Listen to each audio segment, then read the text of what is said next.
Hi everyone, welcome back to my channel. My name is Shell and today I'm going to be talking about my drugstore favorites. Now, drugstore products tend to be the ones that I will repurchase the most if I think the quality is worth it.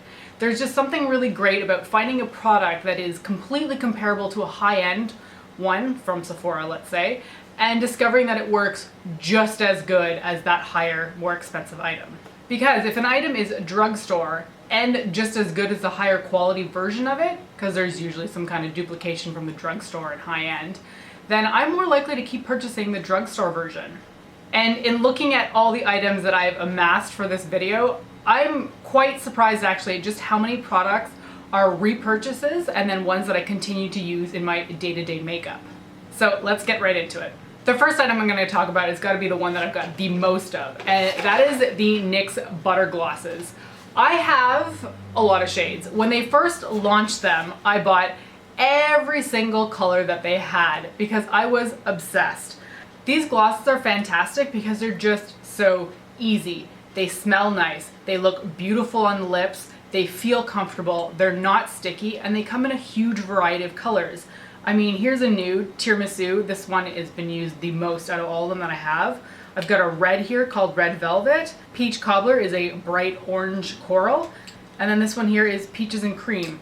And I mean, like, I got a ton more in here, but like, these shades are just fantastic. They feel comfortable and I never get tired of wearing them. I believe they still continue to put out shades, but I bought the original 10, I think it was, and then I bought a few more shades along the line.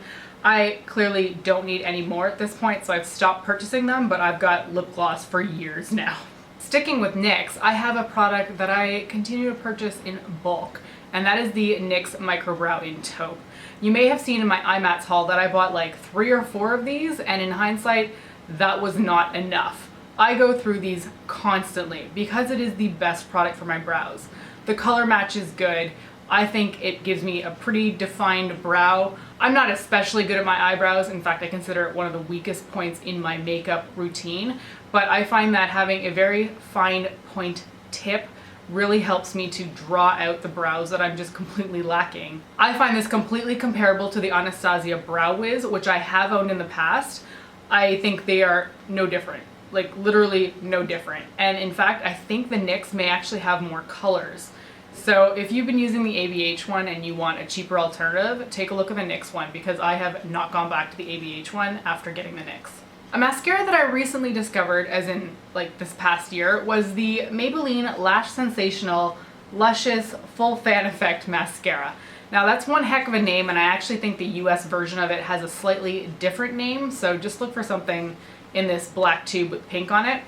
I repurchased this pretty much for the video so that I could show you a prop, but I've also repurchased this because I've decided that I don't need to keep buying high-end mascara.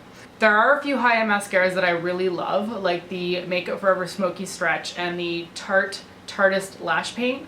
I love those mascaras, but I don't know if I consider them $25 better. This one is just fantastic. I got this for like $5.99 at Walmart last weekend, and I think it's just as good, and I don't need to keep spending that much money on a mascara. Like, I think the Tarte one's like $28, the Makeup Forever one might be $30, and while they are fantastic mascaras and you really can't go wrong with them, and I do miss them dearly, I just think that this one is equal. Like, it's comparable, so I shouldn't have to spend the money on a higher end version when this one is just as good for me. And I have to say, this is a surprise for me because in the past I have not enjoyed Maybelline mascaras. I've usually tended to prefer CoverGirl, but this one, for whatever reason, really worked for me. It's a very wet formula with a plastic bristle brush, so if that appeals to you, you might want to look into this one. And Maybelline has also done something very, very right with their lipsticks. And in particular, I'm going to talk about the Vivid lipsticks that I have, but I have to say I have not encountered a Maybelline lipstick that I've not enjoyed where it comes in this kind of square packaging. Like, they have the Loaded Bolds, there was a matte collection and a few others. They're all fantastic in my eyes, but the ones that really appealed to me the most are the Vivid lipsticks. And I think they've gone through a few different color changes over the years, so some of mine might not match up with what they have now. But my favorite one has got to be Vivid Rose. I have loved Vivid Rose so much over the years, and it's one of my favorite colors to wear in the summer. The color impact is astonishing. It is comfortable to wear. It has a little bit of a scent. It's very sweet. It doesn't bother me the way that some really chemical makeup-y scents can be, but it is there, and I know not a lot of people like that scent, so it's just give it a sniff before you buy it if you're especially susceptible to scents. So these ones are absolutely fantastic, and I can't recommend them enough if you like really bold lip colors. Now, there's another brand of lipstick at the drugstore that has been around for years and years and years, and that is Revlon's Super Lustrous line. And I particularly like their cream finish because it feels the most comfortable on my lips. You know, I say that, but I've never actually tried the other ones. I've just been so entranced by the cream shades that I haven't bothered to look at like the shine formulas or the mattes. I've heard good things about those too, but the cream finish really works for me. Some of my favorite shades are Cherries in the Snow, which very oddly is not available in Canada. It's just a shade that we don't have here, so I think I got this in the US.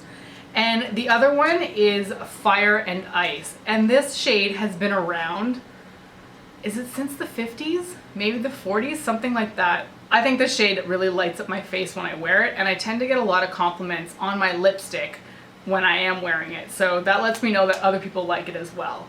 This finish is very smooth, very creamy. It doesn't move around, which is very good in a cream lipstick, but it also has no scent. I think this is the only brand that doesn't have a scent in their lipsticks. Most people have switched over to this vanilla scent, which is appealing to me, but I know some people just don't want anything in their lipstick, and this is the one for you. I'm telling you, this stuff is fantastic. And it gets overlooked because it's been one of those lipstick brands that has been there forever. People are just kind of like, it's nothing new, it's nothing fancy. No, go check out the Super Lustrous lipsticks by Revlon. They are phenomenal. Revlon has also done something really right with their Liquid Color Stay foundation. I am such a huge fan of this that I have already gone through 2 bottles in different shades of the Liquid Color Stay just this year alone, and I think this might be my 5th or 6th bottle overall. So that kind of tells you just how much I like this foundation. I will say that the formulation has changed a little bit in recent years. It now comes with a pump, which is fantastic, but I feel like since they removed the SPF from the foundation, it's just not quite the same.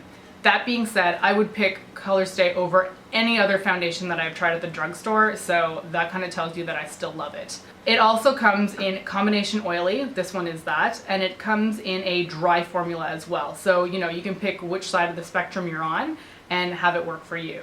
For me, I find I prefer the effect of the combination oily skin because it can look very matte, but as during the summer, when some of my oils will poke through and mix with the foundation, it actually gives the most beautiful look on the face. I just like the mix of the worn-in foundation with my own oils. Like, it looks phenomenal. Now, you guys know that I love bronzer, and it's one of my favorite products to apply because I can just poof it all over my face, basically.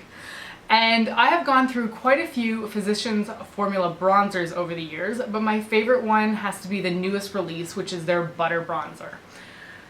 Oh man, guys, this, like, not only is the packaging beautiful, it's got this great, like, gradient color on here. It's got, like, a chartreuse base, but it also has an imprint on it, which we all know I'm a fan of, and it smells good. It smells like beachy, summery tanning lotion with, like, coconut mixed with lime. Like, it's glorious. So not only is the aesthetics of it very appealing to me, but I also find that this applies so nicely on my skin. It's one of the most natural finish bronzers that I've tried. And Physicians Formula is quite good with bronzers in general, so I don't think I've really encountered a bronzer by them that I don't enjoy. In fact, I think I've already finished like 2 other bronzers in the past. So I'm really happy that this one is permanent. I have not seen this disappearing off the shelf, so you can still get it. The only downside for me is that this is the darkest shade that they make. Like, what?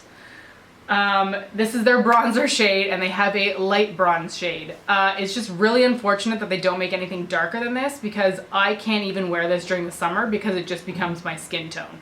So anybody else who's like a darker skin, I'm sorry, it's just not gonna work for you. I don't know why Physicians Formula has that problem. I think it's been a consistent problem with them. They just don't release enough shades. Anyway, that problem aside, which is honestly, it's kind of hard to ignore because it eliminates a lot of people from wearing their products. However, if you're my skin tone and fairer, maybe a little bit darker, I think the Physicians Formula bronzers are your best bet at the drugstore for natural finish bronzers. They are just absolutely stunning. Alright, so we've applied all that makeup to our face, now we have to get it off somehow. And I'm never going to stray from this. This is the Marcelle Gentle Makeup Remover for Sensitive Eyes. This is a bi-phase makeup remover, so you shake it up before you use it. It is oil-based, so it will dissolve anything you put on your face. I have gone through, I'm not even kidding, probably 30 bottles of this. I've been using this for over 10 years now, and I have never found anything better. I have used MAC, I've used Estee Lauder, I've used Lancome. Nothing is better at removing your makeup than this makeup remover. Now, Marcelle is a little bit more expensive at the drugstore. I think this size bottle goes for about $15, but I tend to buy it when it's either on sale for $10.99 or I'll get it when it's got like, you know, when they do like a bonus size package and there's like 50% more, which, you know, makes it more worth your money. I just can't rave about this enough. I have used so many other makeup removers that have just been garbage in comparison to this drugstore one. Nothing beats this. Alright guys, that is it for this drugstore favorites video. These are definitely all products that have become absolute staples in my collection and I just really enjoy using them. And I know I can rely on them, and that's something that is super important to me. Please let me know what your favorites are at the drugstore because I always like discovering new items at a very good price point. Thank you so much for watching, and I will see you next time. Bye!